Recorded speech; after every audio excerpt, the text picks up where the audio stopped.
Chapter 2. Mario. Mario heard the sound too. He stood up and listened intently. The noise of the shuttle rattled off into silence. From the streets above came the quiet murmur of the late traffic. There was a noise of rustling nothingness in the station. Still, Mario listened, straining to catch the mysterious sound, and there it came again.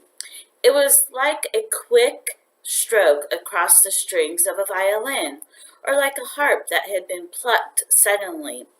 If a leaf in a green forest far from New York had fallen at midnight through the darkness into a thicket, it might have sounded like that.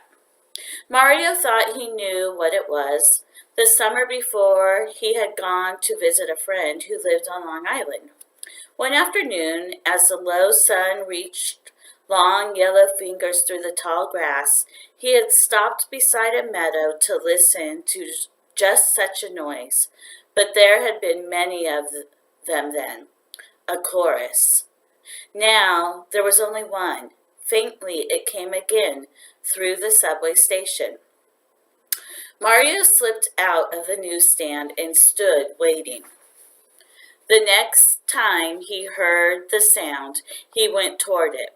It seemed to come from one corner next to the stairs that led up to 42nd Street. Softly, Mario went toward the spot. For several minutes, there was only the whispering silence.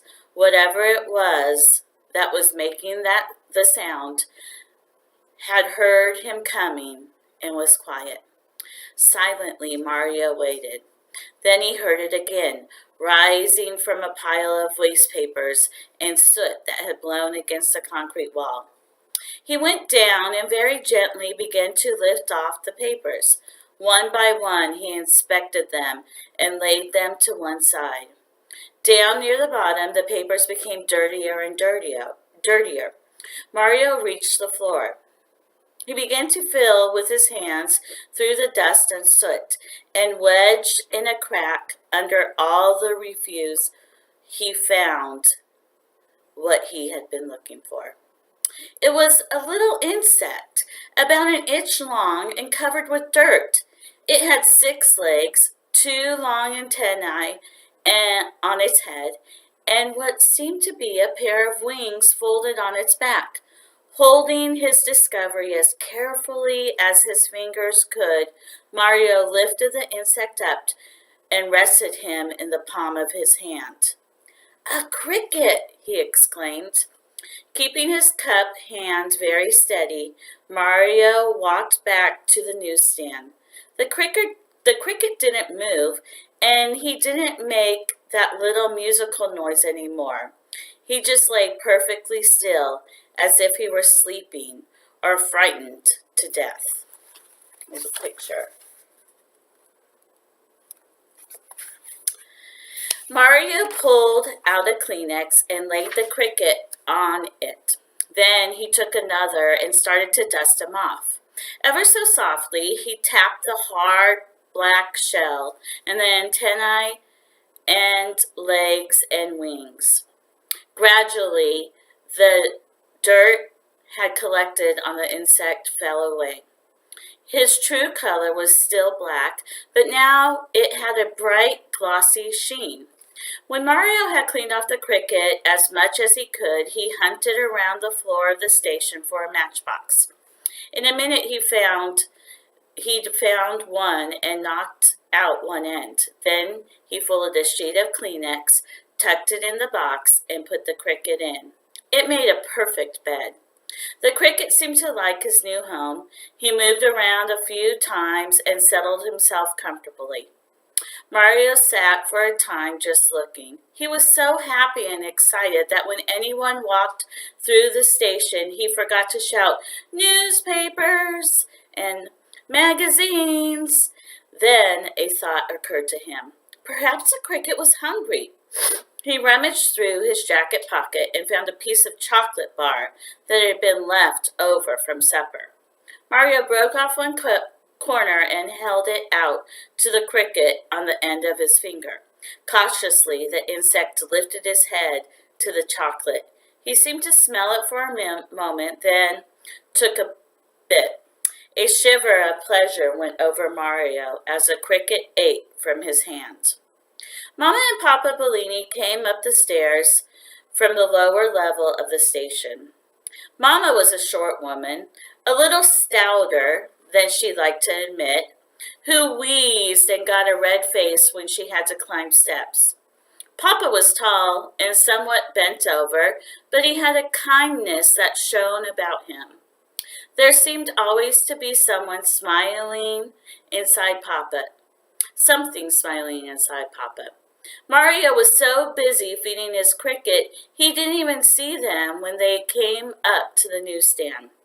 "So," said Mama, craning over the corner. "What now?" "I found a cricket," Mario exclaimed. He picked the insect up very gently between his thumb and forefinger and held him out for his parents to see. Mama studied the little black creature carefully. "It's a bug," she pronounced finally. "Throw it away." Mario's happiness fell in ruins. "No, Mama," he said anxiously. "It's a special kind of bug. Crickets are good luck." "Good luck, eh?" Mama's voice had a way of sounding very dry when she didn't believe something. "Cricketers are good luck, so I suppose ants are better luck. And cockroaches are the best luck of all. Throw it away." "Please, Mama, I want to keep him for a pet." "No bugs are coming to my house," said Mama. "We've got enough already with the screens full of holes.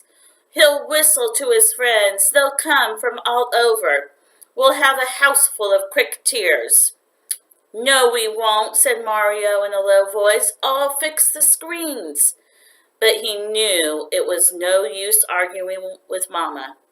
When she had made up her mind, you might as well try to reason with the 8th Avenue subway. "How was selling tonight?" asked Papa. He was a peaceful man and always tried to head off arguments. Changing the subject was something he did very well. 15 papers and 4 magazines," said Mario. "And Paul just bought a Sunday Times." "No one took a Musical America or anything else nice?" Papa said. Papa was very proud that his newsstand carried all of what he called the quality magazines. "No," answered Mario. "So you spend less time playing with cricketers. You sell more papers," said Mama. "Oh, now," Papa soothed her. "Mario can't help it if nobody buys." "You can tell the temperature with crickets too," said Mario. "You count the number of chirps in a minute, divide by 4, and add 40. They're very intelligent." "Who needs a cricketer thermometer?" said Mama. "It's coming on summer. It's New York. It's hot." "And how do you know so much about cricketers? Are you one?" "Jimmy Lebowski told me last summer," said Mario. "Then give it to the expert Jimmy Lebowski," said Mama. "Bugs carry germs. He don't come in the house." Mario looked down at his new friend in the palm of his hand. Just for once he had been really happy. The cricket seemed to know that something was wrong. He jumped onto the shelf and crept into the matchbox. "He could keep it here in the newsstand," suggested Papa. Here's a picture.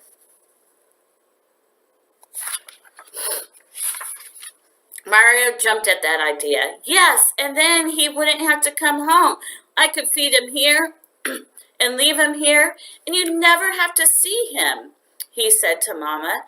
And when you took the stand, I'd bring him with me." Mama paused. "Cricketer," she said scornfully. "What do we want with a cricketer?" "What do we want with the newsstand?" said Papa. "We got it. Let's keep it." There was something resigned but nice about Papa. "You said I could have a dog," said Mario, "but I never got him. And I never got a cat or a bird or anything. I wanted this cricket for my pet." "He's yours then," said Papa. And when Papa spoke in a certain quiet tone, that was all there was to it. Even Mama didn't dare disagree. She took a deep breath. "Oh, well," she sighed, and Mario knew it would be all right. Mama saying, "Oh, well," was her way of giving in, but only on a trial he stays. At the first sign of the cricketer friends, or if we come down with peculiar diseases, out he goes. "Yes, Mama, anything you say," said Mario. "Come on, Mario," Papa said. "Help me close up." Mario held the matchbox up to his eye. He was sure the cricket looked much happier now that he could stay. "Good night," he said. "I'll be back in the morning." "Talking to it yet," said Mama. "I've got a cricketer for a son." Papa took one side of the cover to the newsstand, Mario the other, and together they fitted it on.